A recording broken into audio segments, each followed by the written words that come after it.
con el primero sueño.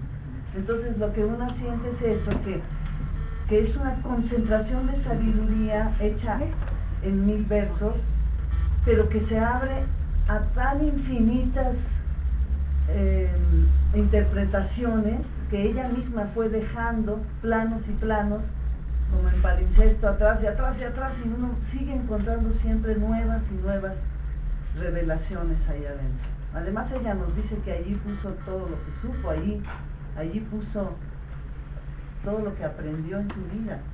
Entonces para mí es fundamental. Yo pienso que por lo menos en la secundaria ya debería empezar el estudio del primer sueño, si no en la primaria porque quizás sería demasiado, sí en la secundaria, y debería ser obligatorio el libro de texto. En la prepa ya todos deberíamos conocer el primer sueño.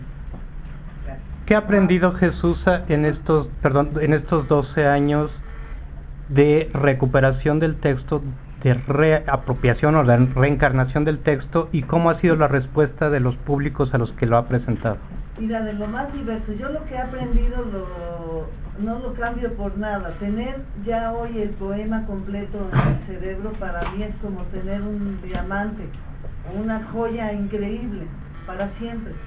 Entonces lo que he aprendido del poema es muchísimo, sigo aprendiendo, es casi una compañía, ya es como hacerte de una compañía eterna. Entonces no te podría decir qué tantas cosas he aprendido, pero sí, por ejemplo, algo que parecería muy distante en mi vida cotidiana, cuando de pronto estoy yo frente a una multitud en el Zócalo y tenemos un movimiento de resistencia civil en donde puede haber violencia, de pronto me recuerdo de un emblema que dice: la prudencia aconseja, sin prisa pero sin pausa, que vendría de Alciato, del siglo XIV, y sin embargo se aplica.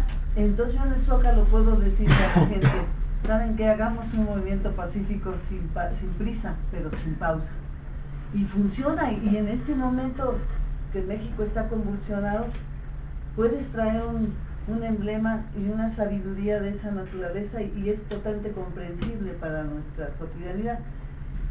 Y tu otra pregunta era... El público.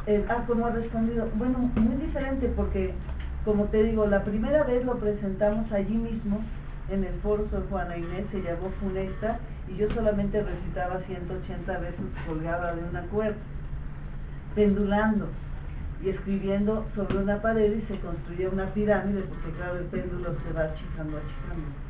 Entonces, en esa ocasión,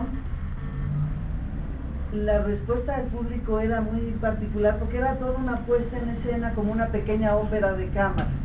Mi hermana Marcela Rodríguez hizo la música, y entonces hicimos una pequeña ópera de cámara, pero era un acercamiento al primer sueño nada más. Después, ahora que la presenté hace 2 años en Buenos Aires, que presenté 600 versos, la reacción fue muy extraña. Hay siempre una reacción de quien no soporta la puesta en escena porque no entiende nada.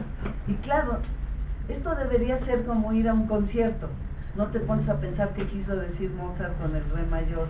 Aunque sí quiso decir algo, no te pones a pensar, no entiendes el re menor. Y con el texto siempre hay la necesidad del público de entender. Y aquí no vas a entender, a menos que lo hayas estudiado y lo conozcas. Pero no se puede en una primera aproximación entender. Puedes captar, por ejemplo, la frase más conocida del sueño. El sueño todo en fin lo poseía, todo en fin el silencio lo ocupaba. Aún el ladrón dormía, aún el amante no se desvelaba. Eso se entiende perfectamente.